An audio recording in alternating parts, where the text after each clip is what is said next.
This is TWiT. Let's take a look. Thursday, Apple announced its Q3 results. Normally, as we said last week, kind of a mezzo, kind of a This is one of those boring quarters, right, Leo? It's a boring quarter. Not this year. To which you can perhaps credit two things. One, the tariffs. And because people rushed to the store before the tariffs took place. And actually, even maybe more significant, a subsidy from the Chinese government. Yep. Which brought Chinese customers back to the iPhone. That was interesting. They gave a lot of details there. It turns out that of the, 13% increase in sales in Macs, or they basically attributed 1% of the increase in sales to people buying forward to get ahead of the tariffs. Yeah, in the United States. Yeah. So iPhone quarterly revenue by category dropped a little bit. It used to be more than half. Now it's a little less than half. Because why? We had a big quarter for the Mac. Mac revenue up 15%. Of course, iPhone Mac revenue up 13%. Services up 13%. Home and wearables down 9%. iPad revenue down 8%. Mm-hmm. Why were they down?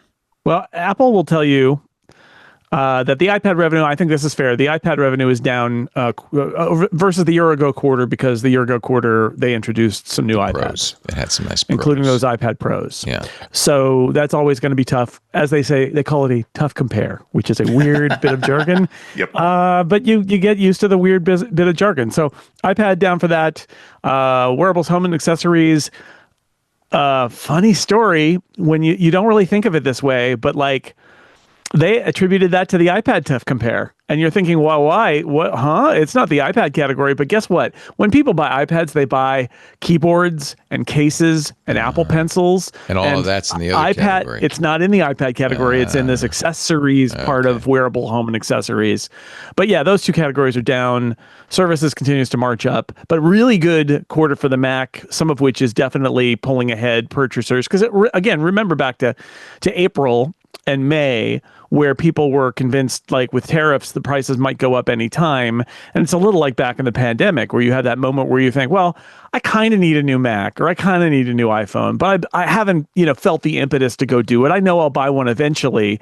And then you get the tariff day that happens and everybody says, oh, maybe now, maybe I should just go ahead and do it now, which is great. But theoretically, you're pulling sales that might have been spread over the next year into a single quarter. And Cook and Kevin Parrick, the CFO, definitely said that some portion of their iPhone and Mac sales in the US was lifted by that. Yeah, and there was a lot of good news in China too. They called out a couple of very interesting bits about how MacBook Air is the number one selling laptop in China, Mac Mini number one desktop in China. Given that there's been a lot of bad news coming out from China, that was all really, really good news, including the results with the iPhone. And that was reflected with, I think we talked about this a month or two ago, the government offered a consumer program where people would get money back for purchasing certain types of electronics. Apple, for some reason, was hanging back for the first part of that, but then they jumped back in, and clearly that was the right move. There was a price cap, I think, is what it was, and they lowered the price of certain models to get under the price cap, which allowed the Chinese reimbursement thing to happen, and then dramatically reduce the cost of get certain iPhone models, and that seemed to be very successful. Yeah, it is an interesting combination of things. And Leo, I mean, to your point, I think you called it right, which is this is one of those quarters that we consider kind of in the doldrums. And it's just kind of like we're waiting there were no major announcements and it's not the holiday quarter. And when these announcements came out, Dan Morin, who works with me on Six Colors, we did a little live YouTube stream afterward to just kind of talk through the charts. And he made, I thought, a really great observation, which is when you can have a routine, boring quarter generate $94 billion in revenue, we are on the precipice of Apple regularly throwing off $100 billion revenue quarters that are dull, uninteresting quarters, which is wild. But when you think about it, when they're this big, I mean, the way I described it in a piece I wrote last week is like, it's like a ratchet. It's like when they're this big, it just kind of keeps ratcheting up. And Andy mentioning the MacBook Air in China, like that's actually a great example where there are always way more iPhone users than there are Mac users, right? We know that.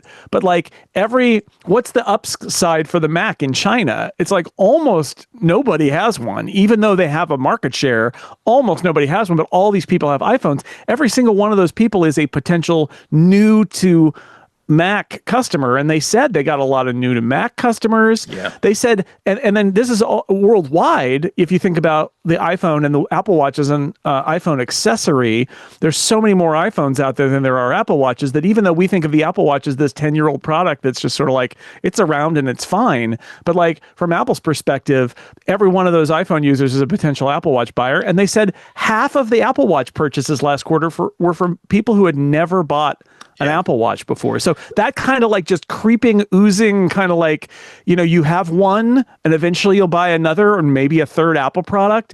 That is how you get to $100 billion a quarter in a boring quarter. Well, and also I think that the Mac Mini is such a incredible Trojan horse for Apple, in the sense that, I mean, it was before the M series, it was a cute computer, and you could do little things with it. But over the weekend, I was working on a project, and, we needed a little bit more horsepower. I just grabbed the M4 Mac Mini and threw it in my backpack. And, I had a $100 screen that I connected it to with a cheap keyboard on a foldable table, and I was doing a lot of work with it. And it's a really, for most people's use, a little $600 Mac Mini is way more than they need.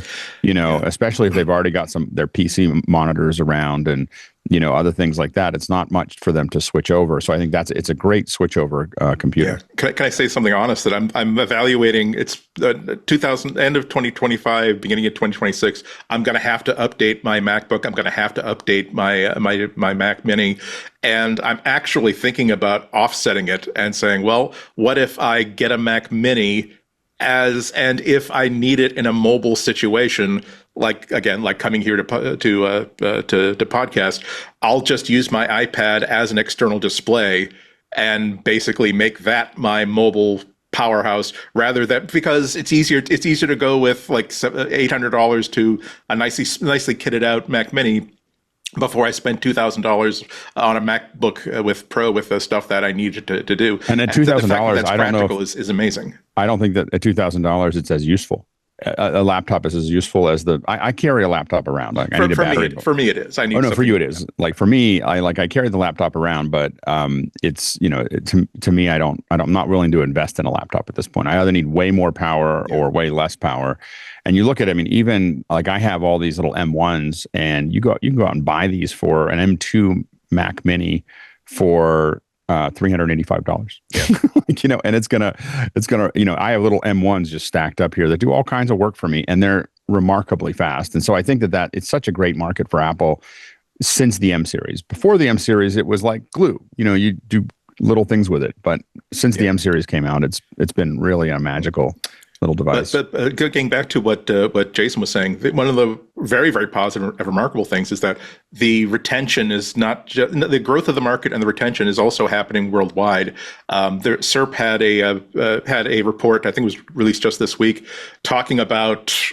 We might talk about the actual report later on today, but amongst the things that are, since we're in earnings call speak, tailwinds for Apple, is the fact that there seems to be a trend in consumers to go for the premium stuff now, and Apple's benefiting from it.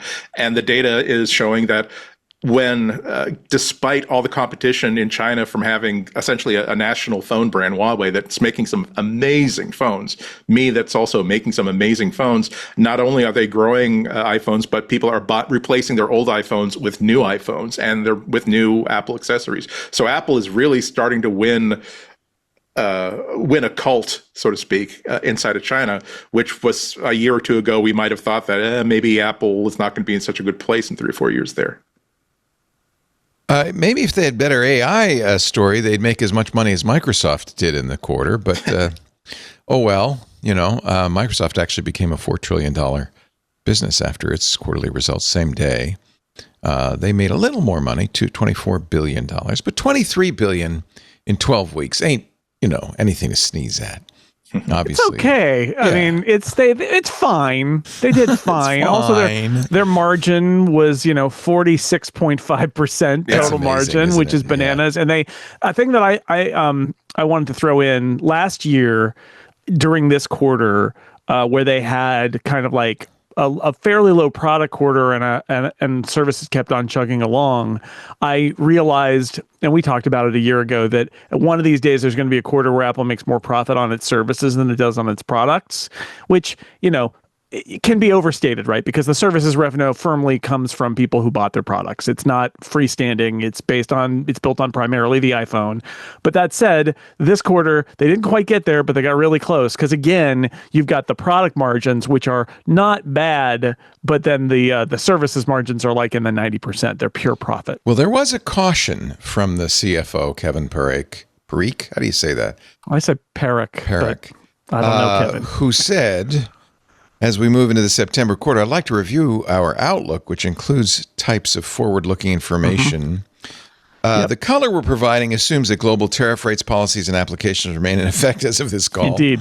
And the next morning, they were different. And they did, at the time, during the call, say about $800 million loss to tariffs this quarter, but it's going to be much more next quarter. 1.1 But they also point out the current revenue share agreement with Google is in jeopardy. This month, we expect the Judge Alsup, to announce what he's going to tell Google to do. Among other things, it could be cut off that $20 billion a year payment to Apple, and that goes right to services. Yeah, that was something that they have not really mentioned that before. Judge Mehta, no, I'm sorry, Alsup. Yeah, Judge Mehta. And they're listing the usual threats like the tariffs and the macroeconomic conditions globally, and then they're like, oh yeah, and also if we lose all that Google revenue, which I don't think they've done that in a call before, and it's a because that's all services revenue, and that's services revenue total. I overshot earlier. It's about 75% last quarter, but the Google stuff is, I don't know how they account for it. It's probably not 100% profit. They probably put some degree of Safari engineering against it and claim that it's, paying for Safari or something like that. But I think we could all agree that it's probably like a 95% margin amount of money. And $20 billion would be about 20% of the total. So that's a 20% drop, potentially. I'm not sure if Judge Mehta will do that, to be honest. And also it depends on whether they're going to continue to operate in an appeal. That's right, because we still have and if they have a backup plan. But the great mystery of that case is everybody keeps circling around the idea that most of the punishment for Google would not harm Google, but would harm everybody who Google is paying Mozilla. money. That's right. It would harm Mozilla. It would harm Apple. It would harm everybody. That Google would just walk away not being able to write checks for $20 billion a year. What a punishment that would be for them. Also, it's unclear. Like it may be that they end up in a browser choice situation where they can't be the default and they have to be chosen by people, but that they're still allowed to pay for the ones who knows how they're gonna do it. But it's an appreciable issue for Apple. In fact, I think a bigger risk for them than tariffs, because Apple seems to have a few different ways to deal with tariffs. Hey, I hope you've enjoyed this highlight from MacBreak Weekly. If you want to see the whole show, we're every Tuesday. You can watch us live right here on YouTube, or just click the link below and download an episode, or subscribe if you really like it. What is it the kids say? Oh yeah, like and subscribe. Thanks for watching.